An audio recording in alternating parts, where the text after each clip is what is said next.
Welcome to Karaoke Live. Come in and say hi. You know we're gonna have a good time every Friday night at 9 p.m. Eastern Time. Welcome to Karaoke. Oh, sweet, can you see by the dawn's early light? What so proudly we hailed when the twilight's last gleam falls for stripes and bright stars through the perilous fight. For the ramparts where you once was so gallantly strong,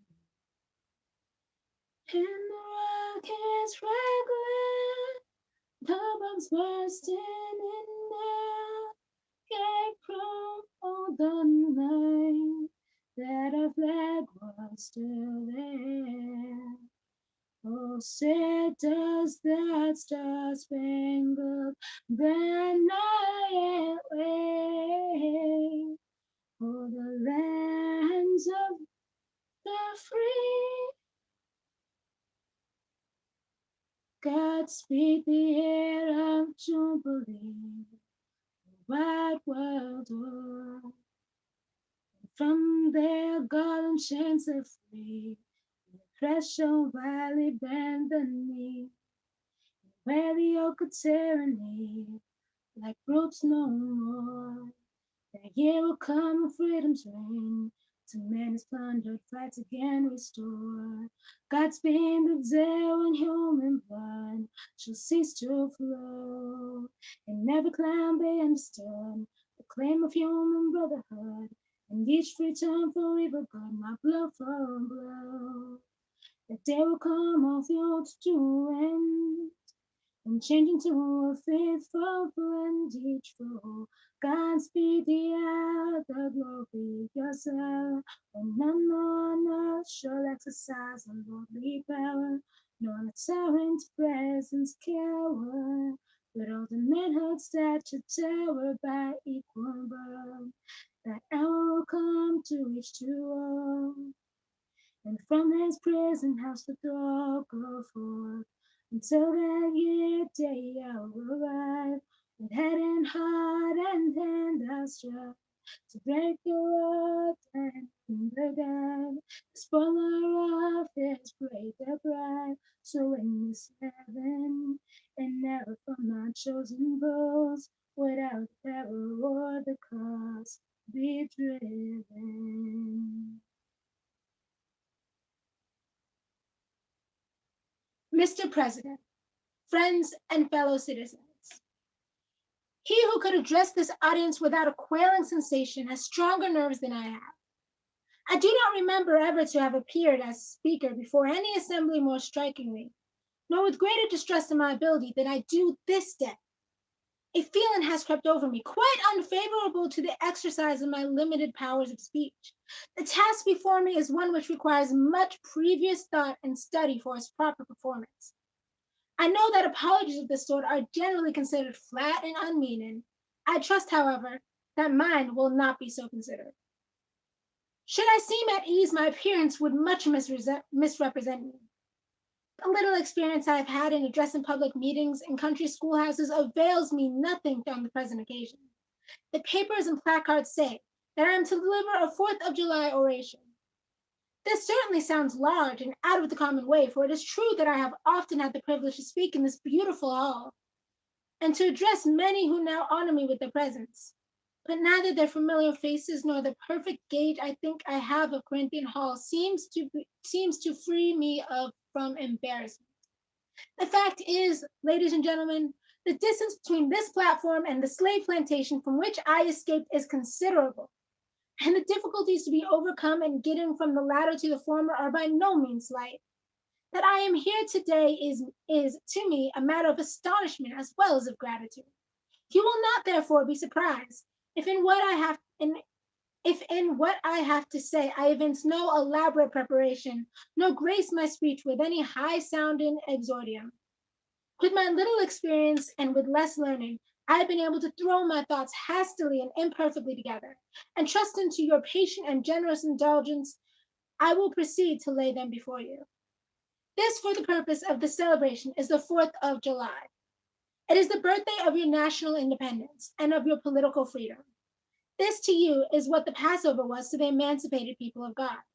It carries your minds back to the day and to the act of your great deliverance, and to the signs and to the wonders associated with that act. And that day, this celebration also marks the beginning of another year of your national life, and reminds you that the Republic of America is now 76 years old. I'm glad, fellow citizens, that your nation is so young. 76 years, though a good old age for a man, is but a mere speck in the life of a nation. Threescore years and 10 is the allotted time for individual men, but nations number their years by thousands. According to this fact, you are, even now, only in the beginning of your national career, still lingering in this period of childhood. I repeat, I am glad this is so. There is hope in the thought, and hope is much needed under the dark clouds which lower above the horizon. The eye of the reformer is met with angry flashes, portending disastrous times, but his heart may well beat lighter at the thought that America is young and that she is still in the impressible stage of her existence. May he not hope that high lessons of wisdom, of justice, and of truth will yet give direction to her destiny? Were the nation older, the patriot's heart might be sadder and the reformer's brow heavier. Its future might be shrouded in gloom, and the hope of its prophets go out in sorrow. There is consolation in the thought that America is young. Great streams are not easily turned from channels worn deep in the course of ages. They may sometimes rise in quiet and stately majesty, and inundate the land, refreshing and fertilizing the earth with their mysterious properties. They may also rise in wrath and fury and bear away on their angry waves the accumulated wealth of years of toil and hardship. They, however, gradually flow back to the same old channel and flow on as serenely as ever. But while the river may not be turned aside, it may dry up and leave nothing behind but the withered branch and the unsightly rock to howl in the abyss-sweeping wind the sad tale of departed glory, as with rivers, so with nations. Fellow citizens, I shall not presume to dwell at length on the associations that cluster about this day. The simple story of it is that 76 years ago, the people of this country were British subjects. The style and title of your sovereign people in which you now glory were not then born. You were under the British crown. Your fathers esteemed the English government as the home government and England as the fatherland. This home government, you know, although at a considerable distance from your home, did, in the exercise of its parental prerogatives, impose upon its colonial children such restraints, burdens, and limitations as, in its mature judgment, it deemed wise, right, and proper. But your fathers, who had not adopted the fashionable idea of this day, of the infallibility of government, and the absolute character of its acts, presumed to differ from the home government in respect to the wisdom and justice of some of those burdens and restraints. They went so far in their excitement as to pronounce the measures of the government unjust, unreasonable, and oppressive, and altogether such as ought not to be quietly submitted to.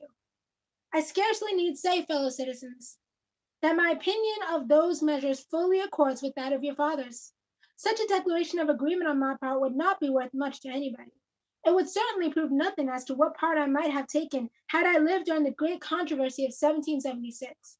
To say now that America was right and England wrong is exceedingly easy. Everybody can say it. The dastard, not less than the noble brave, can flippantly dissent on the tyranny of English towards the American colonies. It is fashionable to do so. But there was a time when to pronounce against England and in favor of in favor of the cause of colonies tried men's souls.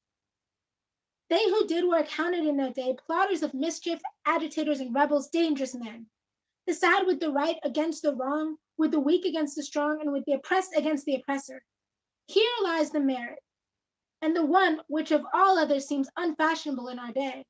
The cause of liberty may be stabbed by men who glory in the deeds of your fathers. But to proceed. Feeling themselves harshly and unjustly treated by the home government, your fathers, like men of honesty and men of spirit, earnestly sought redress. They petitioned and remonstrated. They did so in a decorous, respectful, and loyal manner. Their conduct was wholly unexceptionable. This, however, did not answer the purpose.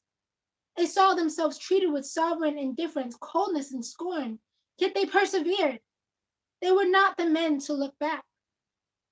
As the sheet anchor takes a firmer hold, when the ship is tossed by the storm, so did the cause of your fathers grow stronger, as it breasted the chill and blast of kindly displeasure. The greatest and best British statesmen admitted its justice, and the loftiest eloquence of the British Senate came to its support.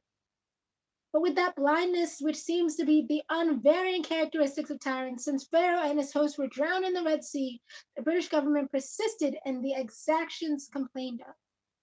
The madness of this course, we believe, is admitted now, even by England, but we fear the lesson is wholly lost on our present ruler. Oppression makes a wise man mad. Your fathers were wise men, and if they did not go mad, they became restive under this treatment. They felt themselves the victims of grievous wrongs, wholly incurable in their colonial capacity. With brave men, there is always a remedy for oppression. Just here, the idea of a total separation of colonies from the crown was born. It was a startling idea, much more so than we, at this distance of time, regard it. The timid and the prudent, as has been intimated, of that day were, of course, shocked and alarmed by it. Such people lived, had lived before, and will probably ever have a place on this planet. And their course in respect to any great change, no matter how great the good to be attained or the wrong to be redressed by it, may be calculated with as much precision as can be the course of the stars. They hate all changes, but silver, gold, and copper change. Of this sort of change, they are always strongly in favor.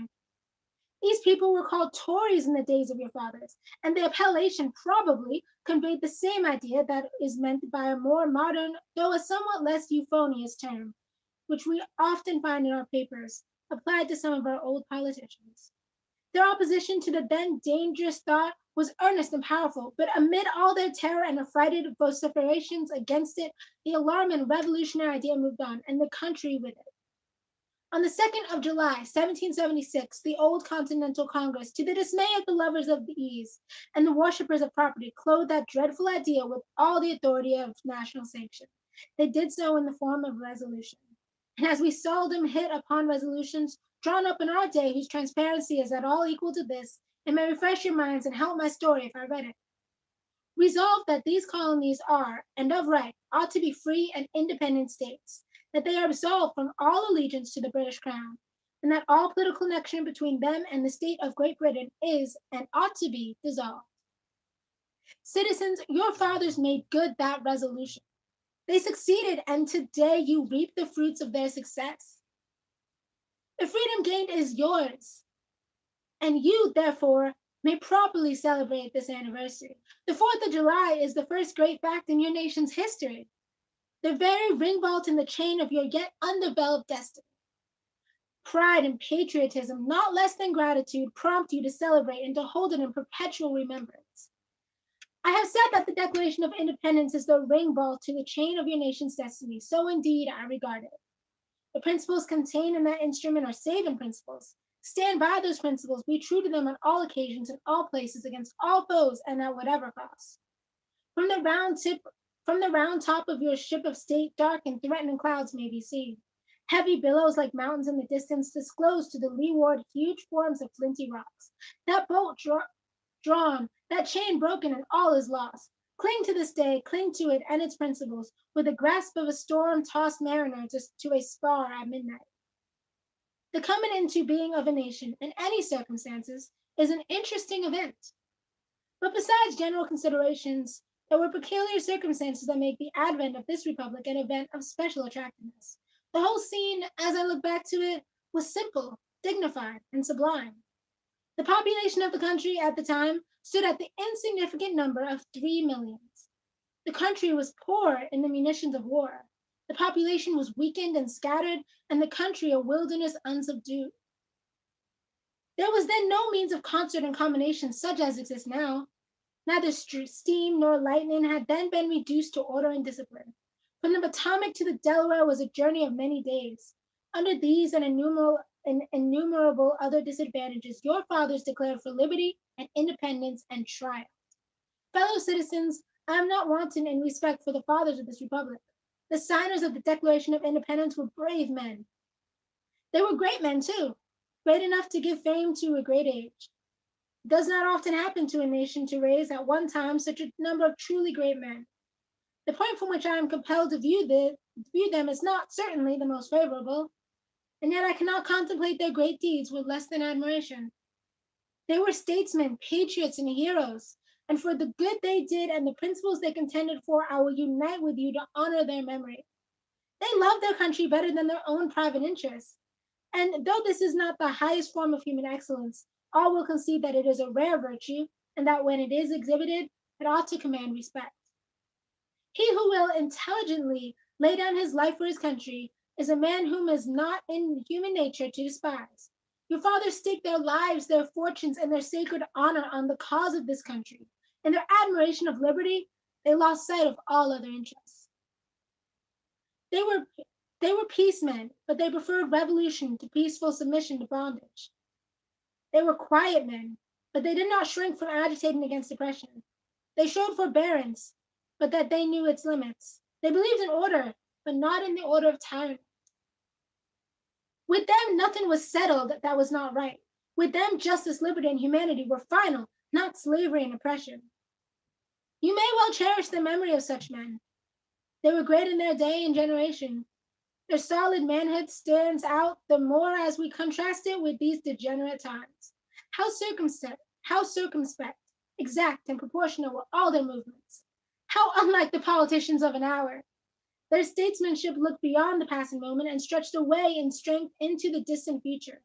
They seized upon eternal principles and set a glorious example in their defense. Mark them, fully appreciating the hardship to be encountered, firmly believing in the right of their cause, honorably inviting the scrutiny of an onlooking world, reverently appealing to heaven to test their sincerity, soundly comprehending the solemn responsibility they were about to assume, wisely measuring the terrible odds against them, your fathers, the fathers of this republic, did most deliberately, under the inspiration of a glorious patriotism and with a sublime faith in the great principles of justice and freedom, lay deep the cornerstone of the national superstructure, which has risen and still rises in grandeur around you.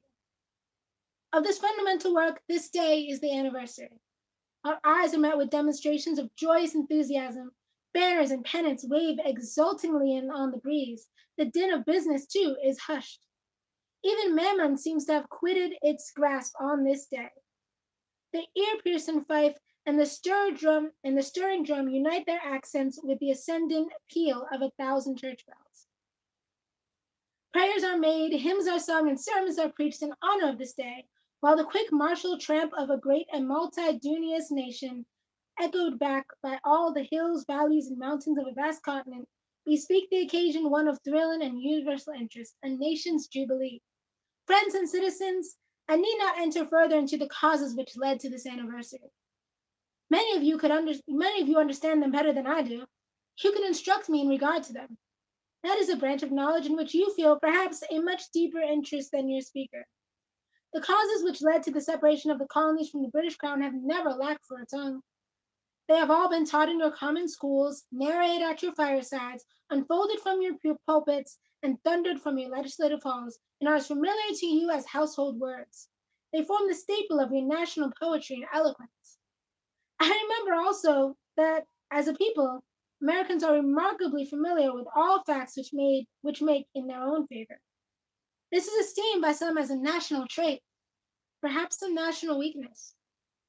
It is a fact that whatever makes for the wealth or the reputation of Americans and can be had cheap will be found by Americans.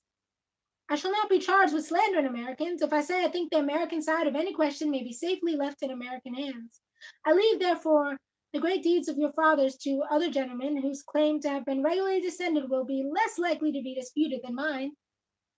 My business, if I have any here today, is with the present. The accepted time with God and his cause is the ever-living now. Trust no future, however pleasant. Let the dead past bury its dead. Act in the living present, heart within, and God overhead. We have to do with the past only as we can make it useful to the present and to the future. To all inspiring motives, to noble deeds which can be gained from the past, we are welcome.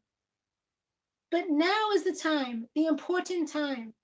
Your fathers have lived, died, and have done their work, and have done much of it well. You live and must die, and you must do your work. You have no right to enjoy a child's share in the labor of your fathers unless your children are to be blessed by your labors. You have no right to wear out and waste the hard-earned fame of your fathers to cover your indolence. Sidney Smith tells us that men seldom eulogize the wisdom and virtues of their fathers, but to excuse some folly or wickedness of their own. This truth is not a doubtful one. There are illustrations of it near and remote, ancient and modern. It was fashionable hundreds of years ago for the children of Jacob to boast, "We have Abraham to our father," when they had long lost Abraham's faith and spirit. That people contented themselves under the shadow of Abraham's great name while they repudiated the deeds which made his name great. Need I remind you a similar thing is being done all over this country today? Need I tell you that the Jews are not the only people who built the tombs of the prophets and garnished the sepulchres of the righteous? Washington could not die till he had broken the chains of his slaves. Yet his monument is built by the price of human blood. And the traitors in the bodies and souls of men shout, "We have Washington to our father." Alas, that it should be so, yet so it is. The evil that men do lives after them. The good is oft interred with their bones. Fellow citizens, pardon me, allow me to ask, why am I called upon here to speak today? What have I or those I represent to do with your national independence? Are the great principles of political freedom and of natural justice embodied in the Declaration of Independence extended to us? And am I therefore called upon to bring our humble offering to the national altar and to confess the benefits and express devout gratitude for the blessings resulting from your independence to us? Would to God, both for your sakes and ours, that an affirmative answer could be truthfully returned to these questions. Then would my task be light, and my burden easy and delightful. For who is there so cold that a nation's sympathy could not warm him? Who so obdurate and dead to the claims of gratitude that would not thankfully acknowledge such priceless benefits? Who so stolid and selfish that would not give his voice to swell the hallelujahs of a nation's jubilee when the chains of servitude had been torn from his limbs? I am not that man. In a case like that, a dumb might eloquently speak, and the lame man leaps as in heart. But such is not the state of the case. I say it with a sad sense of the disparity between us. I am not included within the pale of this glorious anniversary. Your high independence only reveals the immeasurable distance between us. The blessings in which you this day rejoice are not enjoyed in common. The rich inheritance of justice, liberty, prosperity, and independence bequeathed by your fathers is shared by you, not by me. The sunlight that brought life and healing to you has brought stripes and death to me. This 4th of July is yours, not mine. You may rejoice, I must mourn. To drag a man in fetters into the grand illuminated temple of liberty and call upon him to join you in the joyous anthems were inhuman mockery and sacrilegious irony. Do you mean, citizens, to mock me by asking me to speak today? If so, there's a parallel to your conduct. And let me warn you that it is dangerous to copy the example of a nation whose crimes, lowering up to the heaven, were thrown down by the breath of the Almighty, bearing that nation in irrecoverable ruin. I can today take upon the plaintive lament of a peeled and woe-smitten people. By the rivers of Babylon there we sat down, yet we wept when we remembered Zion. We hanged our harps upon the willows in the midst thereof, for there they carried us away captive. Required of us a song, and they who wasted us required of us mirth, saying, "Sing us one of the songs of Zion."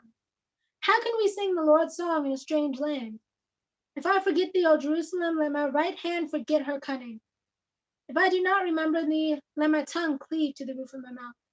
Fellow citizens, above our national tumultuous joy, I hear the mournful wail of millions, whose chains, heavy and grievous yesterday, are today rendered more intolerable by the jubilee shouts that reach them.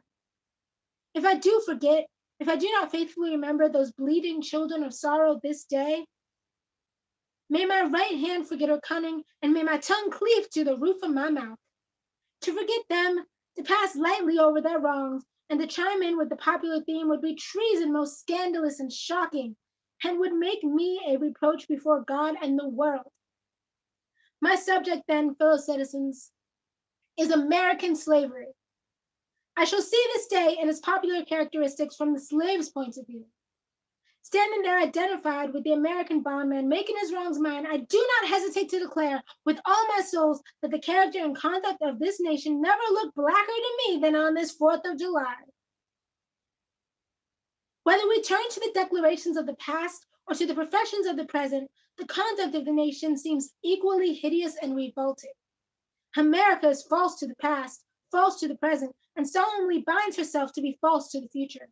Standing with God and the crushed and bleeding slave on this occasion, I will, in the name of humanity which is outraged, in the name of liberty which is fettered, in the name of the Constitution and the Bible which are disregarded and trampled upon, dare to call in question and to denounce with all the emphasis I can command everything that serves to perpetuate slavery, the great sin and shame of America.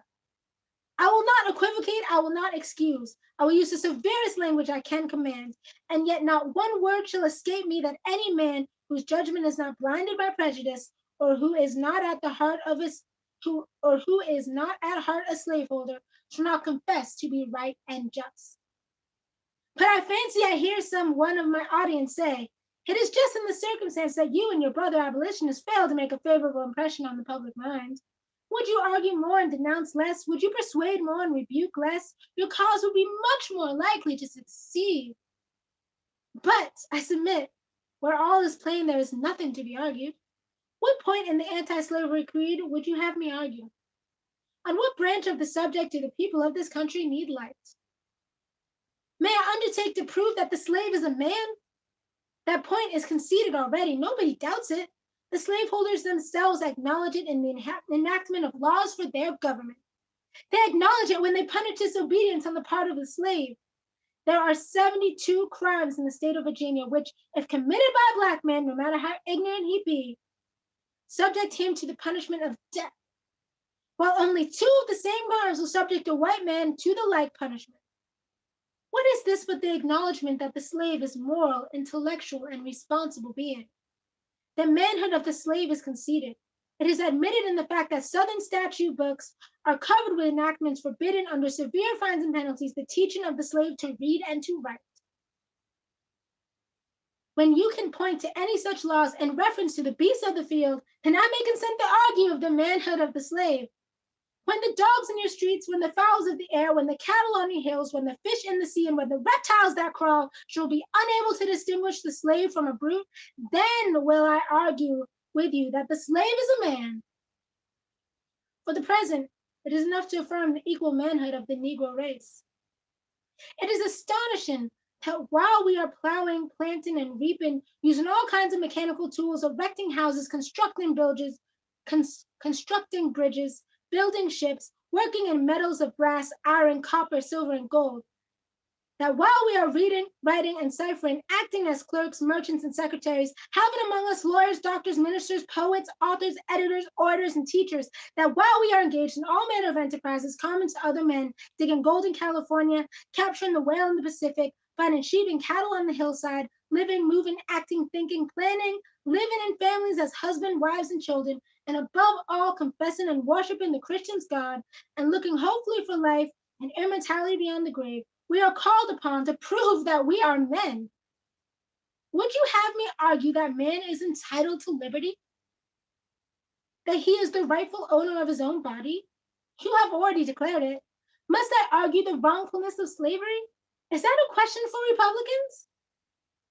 Is it to be settled by the rules of logic and argumentation as a matter beset with great difficulty, involving the doubtful application of the principle of justice hard to be understood? How should I look today in the presence of Americans dividing and subdividing a discourse to show that men have a natural right to freedom? Speaking of it relatively and positively, negatively and affirmatively, to do so would be to make myself ridiculous and to offer an insult to your understanding.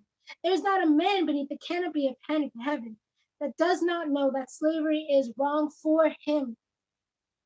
What am I to argue that it is wrong to make men brutes, to rob them of their liberty, to work them without wages, to keep them ignorant of their relations to their fellow men, to beat them with sticks, to flay their flesh with the lash, to load their limbs with irons, to hunt them with dogs, to sell them at auction, to sunder their families, to knock out their teeth, to burn their flesh, to starve them into obedience and submission to their masters? Must I argue that a system thus marked with blood and stained with pollution is wrong? No, I will not. I have better employments for my time and strength than such arguments would imply.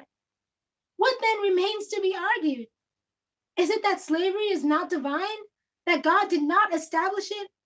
That our doctors of divinity are mistaken? There is blasphemy in the thought. That which is unhuman cannot be divine. Who can reason on such a proposition? They that can may, I cannot. The time for such argument is past. At a time like this, scorching irony, not convincing argument is needed. Oh, had I the ability and could I reach the nation's ear, I would today pour out a fiery stream of biting ridicule, blasting reproach, withering sarcasm, and stern rebuke. For it is not light that is needed, but fire.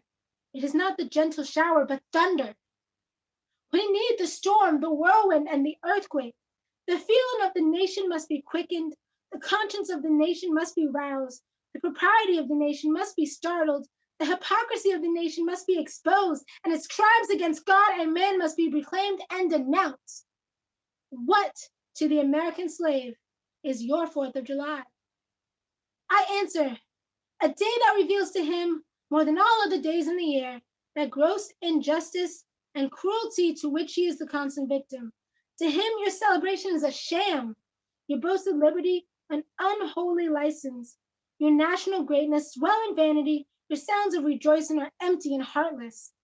Your denunciations of tyrants, brass-fronted impudence, your shouts of liberty and equality, hollow mockery, your prayers and hymns, your sermons and thanksgivings, with all your religious parade and solemnity are to him mere bombast, fraud, deception, impiety, and hypocrisy, a thin veil to cover up crimes which would disgrace a nation of savages. There is not a nation on the earth guilty of practices more shocking and bloody than the people of these United States at this very hour. Go where you may, search where you will, roam through all the monarchies and despotisms of the old world, travel through South America, search out every abuse, and when you have found the last, lay your facts by the side of everyday practices of this nation, and you will say to me, and you will say with me that for revolting barbarity and shameless hypocrisy, America reigns without a rival. Take the American slave trade, which we are told by the papers is especially prosperous just now. Ex-Senator Benton tells us that the price of men was never higher than now. He mentions the fact to show that slavery is in no danger. The trade is one of the peculiarities of American institutions. It is carried on in all the large towns and cities in one half of this Confederacy, and millions are pocketed every year by dealers in this horrid traffic. In several states, this trade is a chief source of wealth. It is called, in contradistinction to the foreign slave trade, the internal slave trade. It is probably called so too, in order to divert from it the horror with which the foreign slave trade is contemplated. That trade has long since been denounced by this government as piracy. It has been denounced with burning words from the highest places of the nation as an execrable traffic. To arrest it, to put an end to it, this nation keeps a squadron at immense cost on the coast of Africa. Everywhere in this country, it is safe to speak of this foreign slave trade as a most inhuman traffic, opposed alike to the laws of God and of man.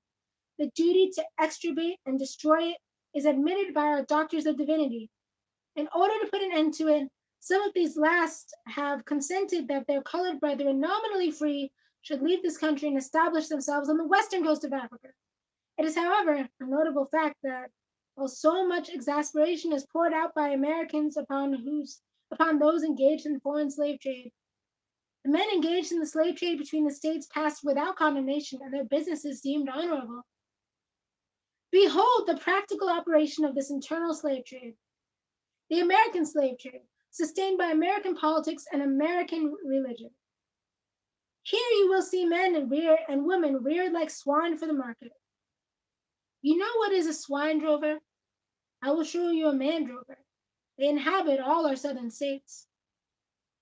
They perambulate the country and crowd the highways of the nation with droves of human stock. You will see one of these human flesh jobbers armed with pistol, whip, and bow knife, driving a company of 100 men, women, and children from the Potomac to the slave market at New Orleans. These wretched people are to be sold singly or in lots to suit purchasers. They are food for the cotton fields and the deadly sugar mill. Mark the sad procession as it moves warily along, and the inhuman wretch who drives them. Hear his savage yells and his blood-chilling oaths as he hurries on his affrighted captives. There see the old man with locks thin and gray. Cast one glance, if you please, upon that young mother, whose shoulders are bare to the scorching sun. Her briny tears fall on the brow of the babe in her arms. See, too, that girl of 13 weeping, yes, weeping, as she thinks of the mother from whom she has been torn. The droves move tardily.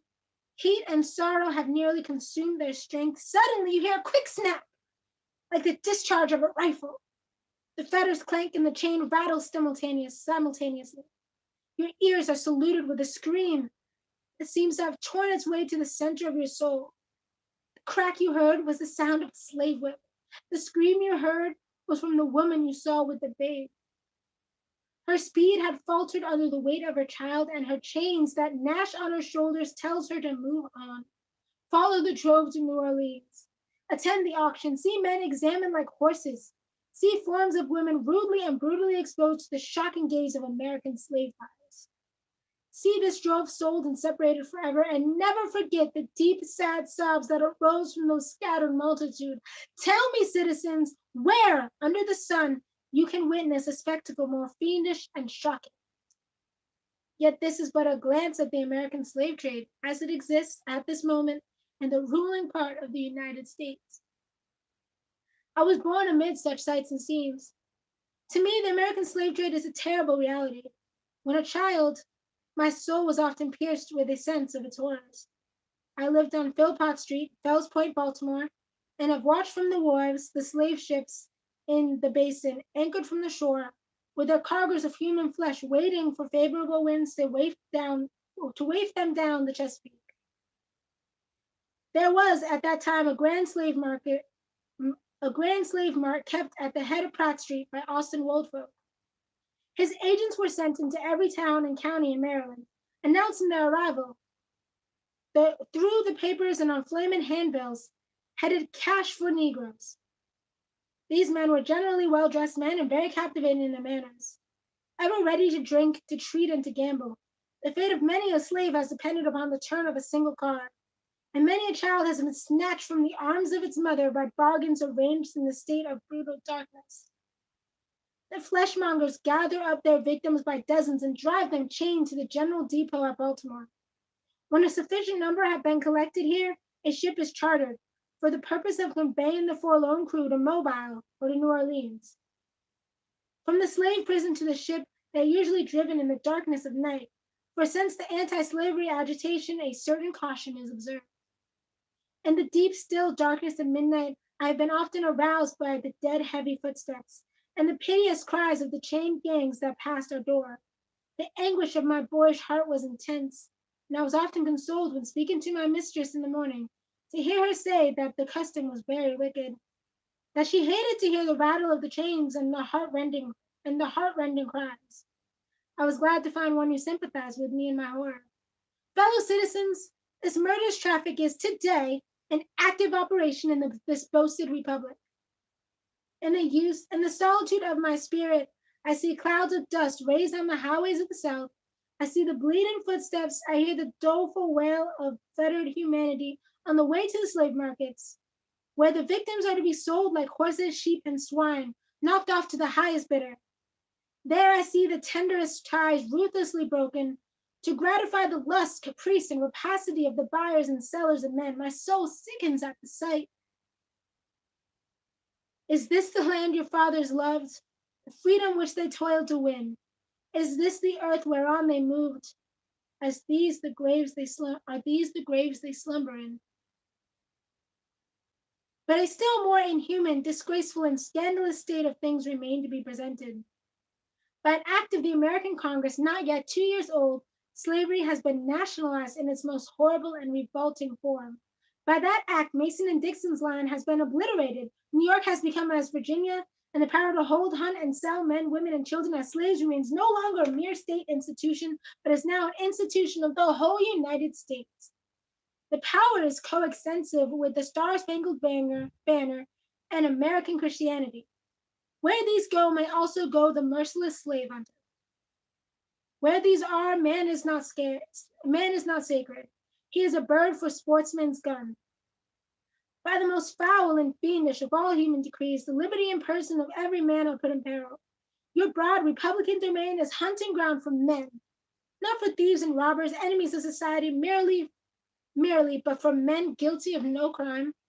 Your lawmakers have commanded all good citizens to engage in this hellish sport. Your president, your secretary of state, our lords, nobles, and ecclesiastics enforce as a duty you to owe your free and glorious country and to your God that you do this accursed thing. Not fewer than 40 Americans have, within the past 2 years, been hunted down and without a moment's warning, hurried away in chains and consigned to slavery and excruciating torture. Some of these have had wives and children dependent on them for bread, but of this no account was made. The right of the hunter to his prey stands superior to the right of marriage and to all rights in the Republic, the rights of God included. For black men, there are neither law, justice, humanity, nor religion. The fugitive slave law makes mercy to them a crime and bribes the judge who tries them. An American judge gets $10 for every victim he consigns to slavery and 5 when he fails to do so. The oath of any two villains is sufficient under this hell-black enactment to send the most pious and exemplary black man into the remorseless jaws of slavery. His own testimony is nothing. He can bring no witnesses for himself. The minister of American justice is bound by the law to hear but one side, and that side is the side of the oppressor. Let this damning fact be perpetually told. Let it be thundered around the world that in tyrant killing, king hating, people loving, democratic, Christian America, the seats of justices are filled with judges who hold their offices under an open and palpable bribe and are bound in deciding the case of a man's liberty, hear only his accusers.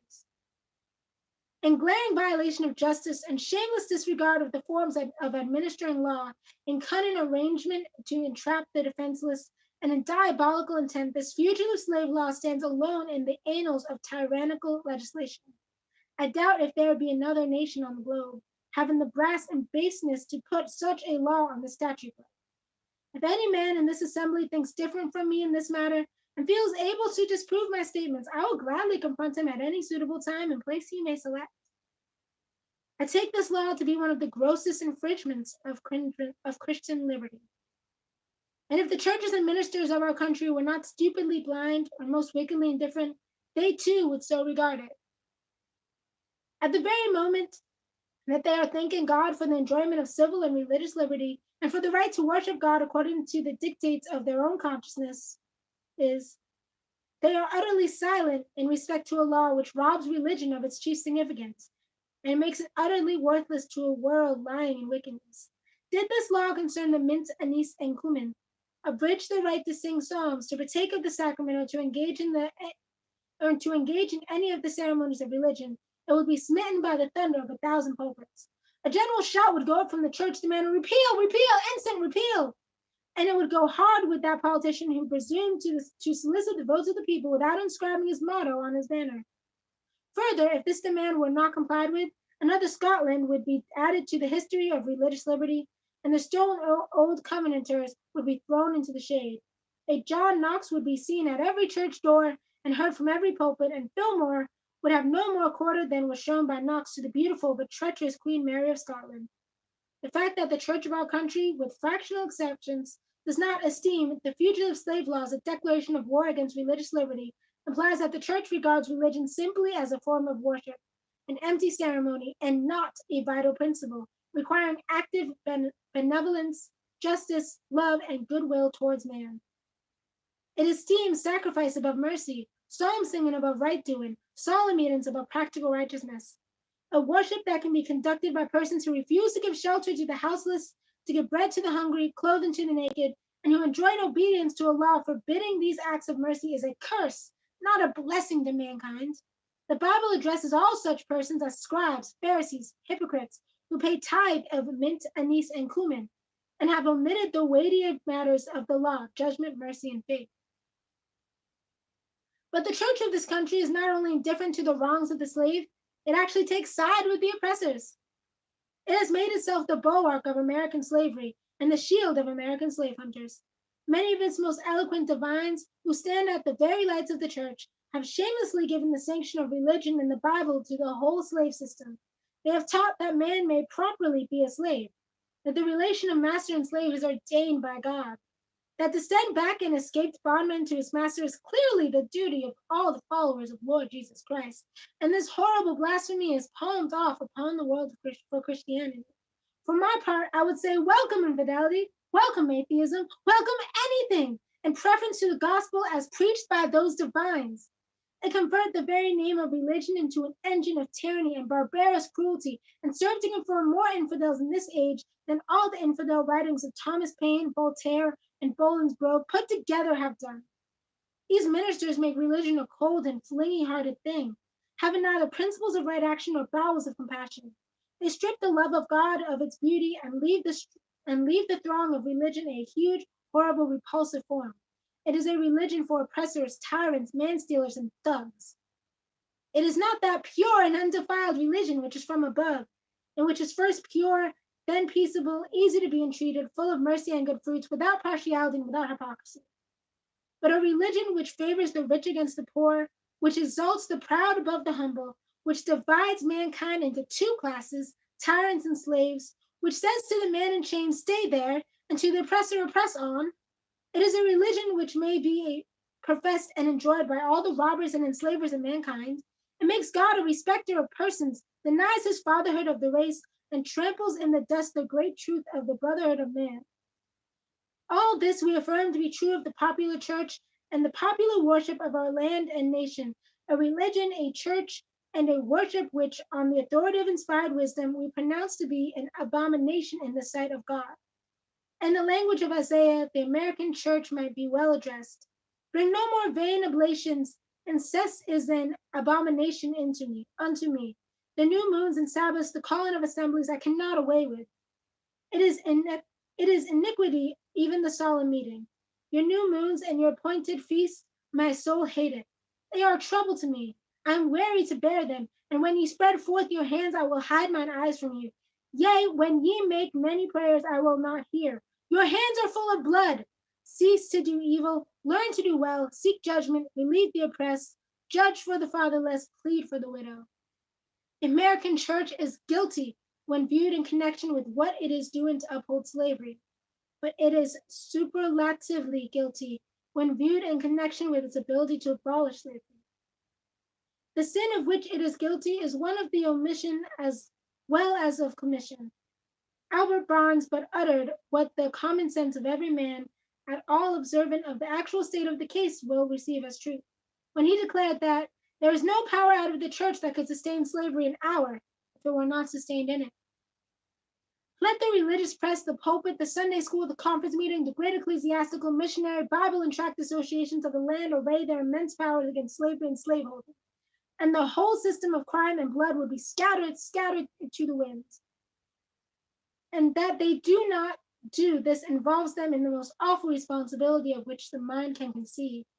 In prosecuting the anti-slavery enterprise, we have been asked to spare the church, to spare the ministry, but how, we ask, could such a thing be done? We are met on the threshold of our efforts for the redemption of the slave by the church and ministry of our country, and battle arrayed against us, and we are compelled to fight or flee. From what quarter, I beg to know, has proceeded a fire so deadly upon our ranks during the last 2 years as from the northern pulpit? As the champions of oppressors, the chosen men of American theology have appeared, men honored for their so-called piety and their real learning. The Lords of Buffalo, the Springs of New York, the Lathrops of Auburn, the Coxes and Spencers of Brooklyn, the Gannets and Sharps of Boston, the Deweys of Washington, and other great religious lights of the land have, in utter denial of the authority of Him whom they profess to be called to the ministry, deliberately taught us against the example of the Hebrews and against the remonstrance of the apostles. They teach that we ought to obey man's law before the law of God. My spirit wearies of such blasphemy, and how such men can be supported as the standing types and representatives of Jesus Christ is a mystery which I leave others to penetrate. And speaking of the American church, however, let it be distinctly understood that I mean the great mass of the religious organizations of our land. There are exceptions, and I thank God that there are. Noblemen may be found scattered all over the northern states, of whom Henry Ward Beecher of Brooklyn, Samuel J. May of Syracuse, and esteemed friend Reverend R. Raymond on the platform are shining examples. And let me say further that upon these men lies the duty to inspire our ranks with a high religious faith and zeal, and to cheer us on in this great mission of the slave's redemption from his chains. One is struck with the difference between the attitude of the American church towards the anti-slavery movement and that occupied by the churches in England towards a similar movement in that country. There, the church, true to its mission of ameliorating, elevating, and improving the condition of mankind, came forth promptly, bound up the wounds of the West Indian slave, and restored him to his liberty. There, the question of emancipation was a high religious question. It was demanded in the name of humanity and according to the law of the living God. The Sharps, the Clarksons, the Wilberforces, the Buxtons, and the Burchells and the Nibbs were alike famous for their piety and for their philanthropy. The anti-slavery movement there was not an anti-church movement, for the reason that the church took its full share in prosecuting the movement, and the anti-slavery movement in this country will cease to be an anti-church movement when the church of this country shall assume a favorable instead of a hostile position towards that movement. Americans, your Republican politics, not less than your Republican religion, are flagrantly inconsistent. You boast of your pure Christianity, your superior civilization, and, and the power of the nation as embodied in the two great political parties is solemnly pledged to support and perpetuate the enslavement of 3 millions of your countrymen. You hurl your anathemas at the crowned head tyrants of Russia and Austria, and pride yourselves on your democratic institutions, while yourselves consent to be the mere tools and bodyguards of the tyrants of Virginia and Carolina. You invite to your shores fugitives of oppression from abroad, honor them with banquets, greet them with ovations, cheer them, toast them, salute them, protect them, and pour out your money to them like water. But the fugitives from your own land you advertise, hunt, arrest, shoot, and kill. You glory in your refinement and your universal education, yet you maintain a system as barbarous and dreadful as ever sustained the character of a nation. A system began in avarice, supported in pride, and perpetuated in cruelty. You shed tears over fallen Hungary and make the sad story of her wrongs the theme of your poets, statesmen, and orators, till your gallant sons are ready to fly to arms to vindicate her cause against her oppressors. But in regard to the 10,000 wrongs of the American slave, you would enforce the strictest silence and would hail him as an enemy of the nation who dares to make those wrongs the subject of public discourse. You are all on fire at the mention of liberty for France or for Ireland, but are as cold as an iceberg at the thought of liberty for the enslaved of America. You discourse eloquently on the dignity of labor, yet you sustain a system which, in its very essence, casts a stigma upon labor. You can bare your bosom to the storm of British artillery to throw off a 3-penny tax on tea, and yet wring the last hard-earned farthing from the grasp of the black laborers of your country. You profess to believe that of one blood God made all nations of men to dwell on the face of the earth, and hath commanded all men everywhere to love one another. Yet you notoriously hate and glory in your hatred all men whose skins are not colored like your own. You declare before the world and are understood by the world to declare that you hold these truths to be self-evident, that all men are created equal and are endowed by their Creator with a certain inalienable rights, and that among these are life, liberty, and the pursuit of happiness.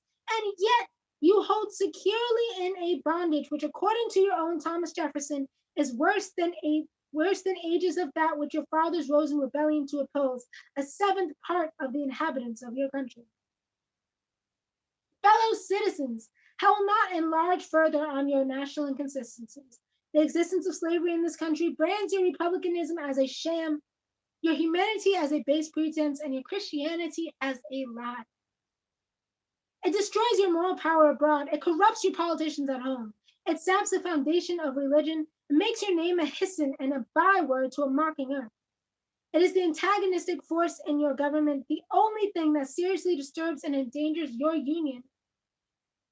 It fetters your progress. It is the enemy of improvement, the deadly foe of education. It fosters pride. It breeds insolence. It promotes vice. It shelters crime. It is a curse to the earth that supports it, and yet you cling to it as if it were the sheet anchor of all your hopes. Ho, be warned! Be warned! A horrible reptile is coiled up in your nation's bosom. The venomous creature is nursing at the tender breast of your youthful republic. For the love of God, tear away and fling from you the hideous monster, and let the weight of 20 millions crush and destroy it forever. But it is answered in reply to all this that precisely what I have now denounced is, in fact, guaranteed and sanctioned by the Constitution of the United States, that the right to hold and to hunt slaves is a part of the Constitution framed by the illustrious fathers of this republic. Then I dare to affirm, notwithstanding all I have said before, your father stooped, baselessly stooped, to palter with us in a double sense, and keep the word of promise to the ear, or break it to the heart. And instead of being the honest men I have before declared them to be, they were the veriest impostors that ever practiced on mankind. This is the inevitable conclusion, and from it there is no escape. But I differ from those who charge this baseness on the framers of the Constitution of the United States. It is a slander upon their memory, at least so I believe. There is not time now to argue the constitutional question at length, nor have I the ability to discuss it as it ought to be discussed. The subject has been handled with masterly power by Lysander Spooner, ESQ, by William Goodell, by Samuel E. Sewall, ESQ, and last, though not least, by Jarrett Smith, ESQ, Esquire. These gentlemen have, as I think, fully and clearly vindicated the Constitution from any design to support slavery for an hour. Fellow citizens, there is no matter in respect to which the people of the North have allowed themselves to be so ruinously imposed upon as that of the praised slavery character of the Constitution. In that instrument I hold there is neither warrant, license, nor sanction of the hateful thing, but interpret as it ought to be interpreted, the Constitution is a glorious liberty document. Read its preamble, consider its purposes. Is slavery among them? Is it at the gateway, or is it in the temple? It is neither. While I do not intend to argue this question on the present occasion, let me ask, if it not be somewhat singular that, if the Constitution were intended to be, by its framers and adopters, a slave-holding instrument, why neither slavery, slave-holding, nor slave can anywhere be found in it? What would be thought of an instrument legally drawn up, for the purposes of entitling the city of Rochester to a tract of land in which no mention of land was made? Now, there are certain rules of the interpretation for the proper understanding of all legal instruments. These rules are well established. They are plain, common sense rules, such as you and I and all of us can understand and apply, without having passed years in the study of law. I scout the idea that the question of the constitutionality or unconstitutionality of slavery is not a question for the people. I hold that every American citizen has a right to form an opinion of the Constitution and to propagate that opinion, and to use all honorable means to make this opinion the prevailing one. Without this right, the liberty of an American citizen would be as insecure as that of a Frenchman. Ex-Vice President Dallas tells us that the Constitution is an object to which no American mind can be too attentive, and no American heart too devoted. He further says the Constitution, in its words, is plain and intelligible, and is meant for the homebred, unsophisticated understandings of our fellow citizens. Senator Berrien tells us that the Constitution is the fundamental law, that which controls all others, the charter of our liberties, which every citizen has a personal interest in understanding thoroughly. The testimony of Senator Breese, Lewis Cass, and many others that might be named, who are everywhere esteemed as sound lawyers, so regard the Constitution. I take it, therefore, that it is not presumption in a private citizen to form an opinion of that instrument. Now take the Constitution according to its plain reading, and I defy the presentation of a single pro-slavery clause in it. On the other hand, it will be found to contain principles and purposes entirely hostile to the existence of slavery. I have detained my audience entirely too long already. At some future period, I will gladly avail myself of an opportunity to give this subject a full and fair discussion. Allow me to say, in conclusion, notwithstanding the dark picture I have this day presented of the state of the nation, I do not despair of this country. There are forces in operation which must inevitably work the downfall of slavery. The arm of the Lord is not shortened, and the doom of slavery is certain. I therefore leave off where I began, with hope. While drawing encouragement from the Declaration of Independence, the great principles it contains, and the genius of American institutions, my spirit is also cheered by the obvious tendencies of the age.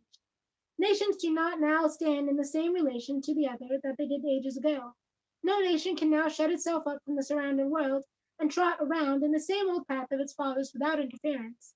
The time was when such could be done. Long established customs of hurtful character could formally fence themselves in and do their evil work with social impunity. Knowledge was then confined and enjoyed the privilege of by the few, and the multitude walked on in mental darkness. But a change has now come over the affairs of mankind. Walled cities and empires have become unfashionable. The arm of commerce has borne away the gates of the strong city. Intelligence is penetrating the darkest corners of the globe. It makes its pathways over and under the sea as well as on the earth. Wind, steam, and lightning are its chartered agents. Oceans no longer divide but link nations together. From Boston to London is now a holiday excursion. Space is comparatively annihilated. Thoughts expressed on one side of the Atlantic are distinctly heard on the other. The far off and almost fabulous Pacific rolls in grandeur at our feet. The celestial empire, the mystery of ages, is being solved. The fiat of the Almighty, let there be light, has not yet spent its force. No abuse, no outrage, whether in taste, sport, or avarice, can now hide itself from the all pervading light. The iron shoe and crippled foot of China must be seen in contrast with nature. Africa must rise and put on her yet unwoven garment. Ethiopia shall stretch out her hand unto God.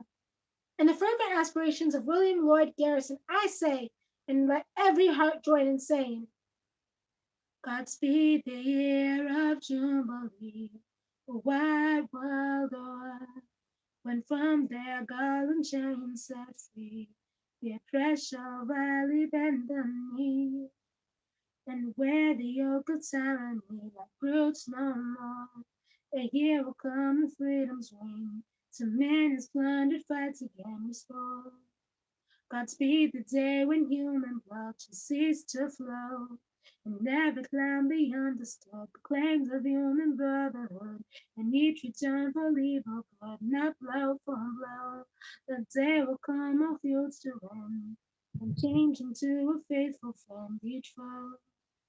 Godspeed the hour, the glorious hour, when none on earth shall exercise a lordly power, nor the tyrant's presence cower, but all to manhood stature tower by equal birth. That hour come to each to all, from his prison house the fall before, until that year day hour arrive, with head and heart and hand I'll strive, to break the rod and rend the guide, the spoiler of his greater pride. So witness heaven and never from my chosen post, whatever the peril or the cost be driven. Forsaken, forsaken, you'll see by the dawn's early light, what so proudly we hailed at the twilight's last gleam, whose broad stripes and bright stars through the perilous fight, for the ramparts where he was were so gallantly streamed, and the rockets red glare, the bombs bursting in air, get through all the night, that our flag was still there. Oh, say does that star-spangled banner yet wave for the land of the free? Does it wave o'er the land of the free? Yeah. And yeah, I think I kept you here probably for that. Well, actually, it's only been an hour, but that was not my words. Those were the words of Frederick Douglass on July 5th, 1852. when he gave his speech, which has now been dubbed, "What to the Slave is the 4th of July." So I just wanted to share that with everybody. Hold on one second. I'm just plugging up my phone that's recording right now.